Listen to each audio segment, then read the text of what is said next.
Smart tricks जो आपको देती है जटिल से जटिल सवालों का एक आसान समाधान, सिंपल ट्रिक्स के साथ। विजय कुमार सिंह के द्वारा। अगर मेरा वीडियो अच्छा लगे तो इसे लाइक करें, सब्सक्राइब करें तथा बेल आइकॉन को दबाना ना भूलें। धन्यवाद। Welcome to you. Today I would like to discuss with you interrogative sentence. Previous day discuss with you assertive sentence. तो आज आइए आपके साथ हम ये बताना पसंद करेंगे कि इंट्रोगेटिव सेंटेंस का क्या हिसाब किताब है। तो आइए सबसे पहले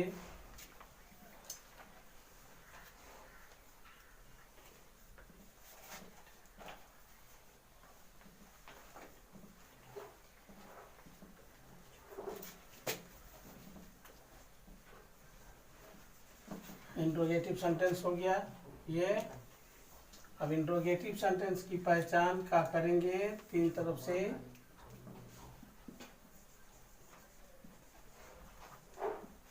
डू मी डू क्वेश्चन के साथ, दूसरा हो गया एस नो क्वेश्चन, तीसरा हो गया डब्ल्यू एच क्वेश्चन। तो डू मी डू क्वेश्चन हम उसको कहेंगे जिसकी शुरुआत हम डू डज डिड से करते हैं। डू डज डिड, ये हो गया do me do. Inverted comma के अंदर ये रहेगा, जैसे ही said to me comma inverted comma do you read English, not of interrogation inverted comma. यह हो गया डू मी डू क्वेश्चन, यानी इसकी शुरुआत डू डज डिड से हुआ। फिर होगा एस नो क्वेश्चन में, जैसे ही said to me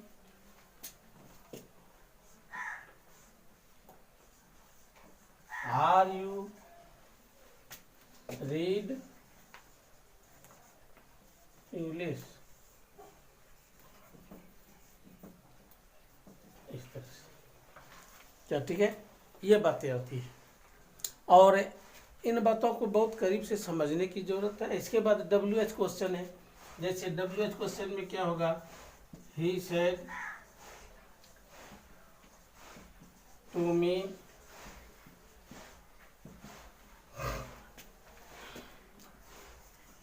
what is your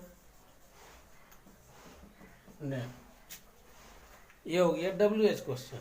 यानी डब्ल्यू एच क्वेश्चन में क्या होगा, जैसे व्हाट, वेयर, व्हेन, हाउ, ये सब चीज आता है।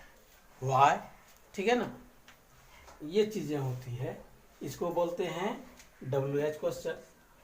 अब इस तरह से आप मेरे विचार से कि डू मी डू क्वेश्चन क्या है, एस नो क्वेश्चन क्या है, डब्ल्यू एच क्वेश्चन क्या है, इससे परिचित हो गए होंगे। इंट्रोगेटिव सेंटेंस को अब हम बनाएंगे कैसे, परिचित तो हो गए कि इस तरह का होता है, लेकिन इसको अब बनाने का क्या तरीका है, तो आइए इस पर हम बहुत सिंपली तरीके से आपको बताते हैं पहले, तब फिर इसके बाद धीरे धीरे ये भास्ट की ओर चलेंगे। तो सबसे पहला है, जैसे कि एक एग्जांपल मैंने दिया था, he said to me comma inverted coma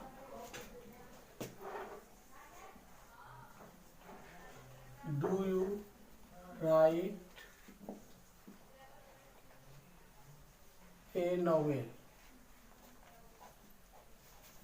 अब यहाँ पर देखिए, सबसे पहले हम लोगों को यह ध्यान में रखना है कि पहले तो सेंटेंस की पहचान होनी चाहिए। तो जैसे यहाँ पर नोट ऑफ इंट्रोगेशन हो गया तो पहचान तो हो ही गई कि भाई ये इंट्रोगेटिव सेंटेंस है। तब फिर इस पर अब क्या क्या करना है, सबसे पहला हम लोगों को सबसे फर्स्ट स्टेप क्या करना है, तो फर्स्ट स्टेप में सबसे पहले सेड टू को आस्क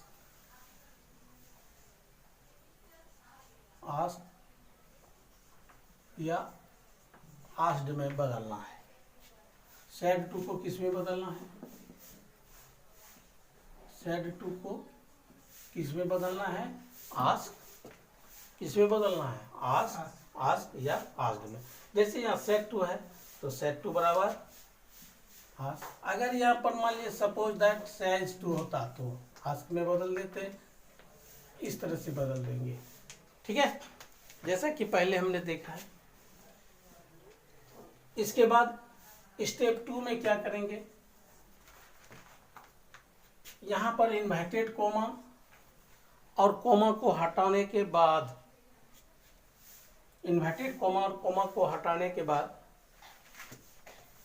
इफ या वेदर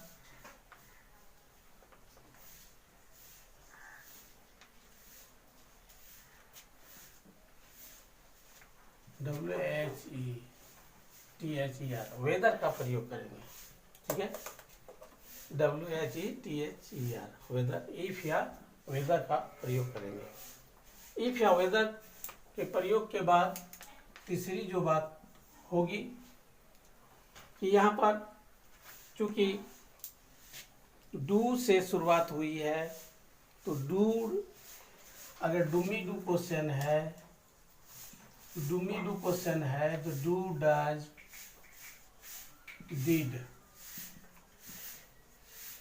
ये क्या हो जाता है, एबोलिश हो जाता है, समाप्त हो जाता है। क्या होता है बेटा, समाप्त हो जाता है। इसको हम समाप्त कर देते हैं, समाप्त करते हैं। अगर नेगेटिव में रहेगा तब हम समाप्त नहीं करेंगे। ठीक है, अगर क्वेश्चन मार्क्स में है तो कर देंगे। समाप्त हो गया। अब चौथा स्टेप में हम क्या देखते हैं, ऑर्डर ऑफ सीक्वेंस में जैसे सजाते थे वैसे करेंगे। जनरल रूल जो बोलता था हमारा, जनरल रूल्स क्या था, change of person, change of tense, change of other parts. क्या ठीक है ना, जनरल रूल बात करते हैं। और फिर यहाँ पर हम लिखते हैं कैसे, तो जैसे subject plus verb plus object plus other, इस तरह से ये बातें होती है। और पांचवा बात क्या होता है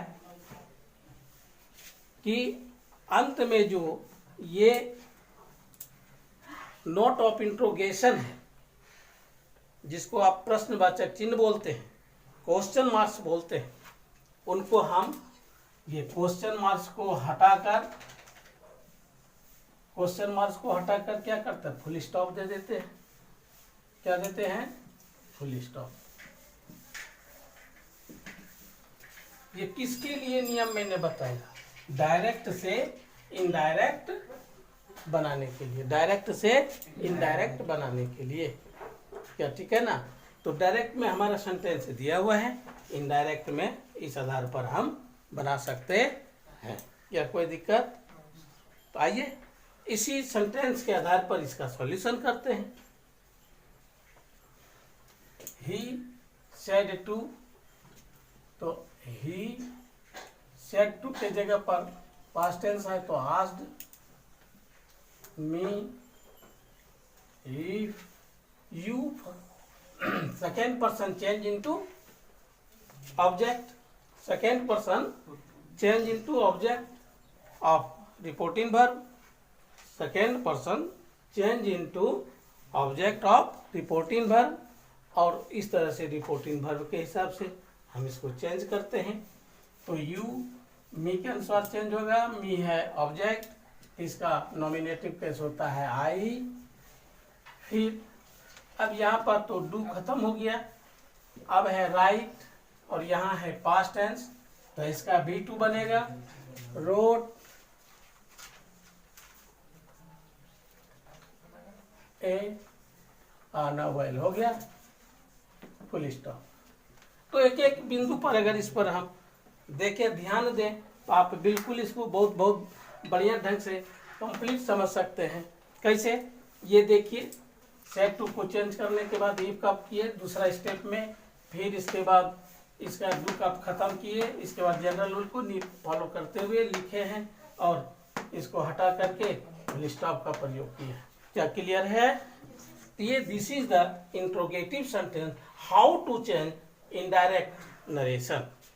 क्लियर?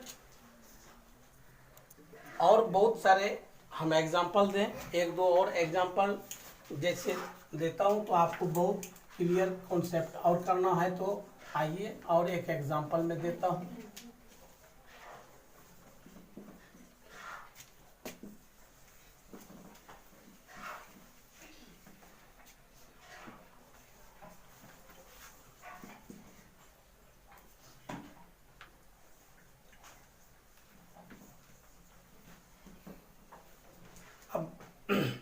इनको भली बातें समझिए कि he said to me, comma inverted comma, did you write a letter. अब यहाँ पर ये शुरुआत होती है तो ही लिखे, सेड टू को हम आस्क में बदल दिए, मी इफ, ये समाप्त हो गया। फिर यू आ गया, यहाँ पर यू आया ना, यू, तो यू का मतलब क्या हो गया, मी के अनुसार आई। अब देखिए यहाँ पर सबसे बड़ी बात यह है कि यहाँ पर ये भी पास्ट टेंस है, ये भी पास्ट टेंस है, तो जनरल फार्मूला को लागू करने के लिए आप इनको ध्यान में लाइए और जनरल फार्मूला को लागू करने के लिए आप इनको समझिए कि जनरल फार्मूला कैसे लागू होता है। तो चेंज ऑफ पर्सन के हिसाब से आप इनको बिल्कुल देखें तो second person change into object, तो मी के हिसाब से नॉमिनेटिव केस आई आया। अब डिड के हिसाब से ये भी पास्ट टेंस, ये भी पास्ट टेंस है, तो 1 का 3, 1 का 3, 1 का 3, तो 1 का 3 का मतलब पास्ट परफेक्ट, 1 का 3 का मतलब पास्ट परफेक्ट। तो पास्ट परफेक्ट में यहाँ पर हम क्या प्रयोग करेंगे, हैड और मेन वर्ब, चूंकि ये तो समाप्त हो गया है तो मेन वर्ब यहाँ क्या है, राइट। तो राइट का भी 3 क्या होता है, रिटन ए लेटर। ओके, ये चीजें होनी चाहिए, ये हमेशा सिंपल बात है, उनको ध्यान में सिंपल ढंग से ये कि change of person, change of tense को ध्यान में रखते हुए ही जब भी बनाना है तो उसको रखो, उसको आप भूल करके भी ना छोड़ें। क्लियर है? इंट्रोगेटिव सेंटेंस का जो दूसरा रूप मैंने कहा था यस नो क्वेश्चन में, उसमें भी कुछ भी नहीं है। देखिए एकदम बहुत इजी है, जैसे वही सारा स्टेप है, उसमें कोई विशेष परिवर्तन नहीं है, लेकिन थोड़ा सा आपको ध्यान देना है। वो ध्यान क्या देना है कि जैसे ही सेड टू यू,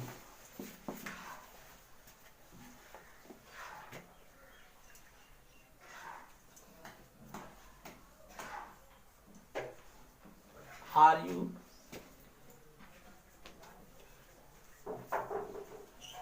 प्लेइंग। यहां पर क्वेश्चन किया, अब इसको बदलना है, तो बदलने में कुछ भी नहीं है। ही सेड टू को आज के में बदल दिए, यू लिखे, इसके बाद कॉमा इन्वर्टेड कॉमा को हटाकर इफ का प्रयोग किया। अब यहाँ पर जो है यह जो क्वेश्चन बना है एस नो क्वेश्चन है, इसका एबोलिश नहीं होता है, यह ऑर्डर ऑफ सीक्वेंस में। ऑर्डर ऑफ सीक्वेंस का मतलब यहाँ पर क्या हो जाएगा, subject plus helping verb plus main verb plus object, इस तरह से ये सीक्वेंस चलेगा। तो यहाँ पर हम चलाएंगे, लेकिन इन बातों को हमेशा ध्यान रखना है। वो ध्यान क्या रखना है कि हर हाल में हमारा चेंज ऑफ पर्सन जिस तरह से होता है उसी तरह से होगा, चेंज ऑफ टेंस जिस तरह से होता है उसी तरह से होगा। अब यहाँ पर सब्जेक्ट के रूप में यू है और यहाँ ऑब्जेक्ट के रूप में भी यू है, तो यहाँ पर यू मतलब यू ही हो जाएगा, इसमें हम कोई चेंजेज नहीं करेंगे। ठीक है, हाँ। अब यहाँ पर लिख दिए यू का यू ही, इसके बाद ये प्रेजेंट टेंस है और ये पास्ट टेंस है, इसको प्रेजेंट को पास्ट में बदल देंगे। तो क्या लिखेंगे भाई, प्रेजेंट को पास्ट में बदलेंगे तो बोलो हाइड हो जाएगा, होगा कि नहीं होगा, हैड बीन, क्योंकि यहाँ आईएनजी फॉर्म में है, यानी 2 का 4 बताए थे ना टेंस में, चेंज ऑफ टेंस में, यू हैड बीन प्लेइंग। इस तरह से सॉल्यूशन करना है। ये हो गया एस और नो क्वेश्चन, इस तरह से करना है। समझ में आया ना? इस एग्जाम्पल के बाद और बहुत सारा एग्जाम्पल है, इसके बाद फिर उस एग्जाम्पल के बाद मैं समझता हूँ कि एस नो क्वेश्चन में कोई खास बात नहीं है, फिर WH क्वेश्चन का हम शुरुआत करेंगे, लेकिन इसकी शुरुआत अब हम कल करेंगे WH क्वेश्चन। थैंक्स।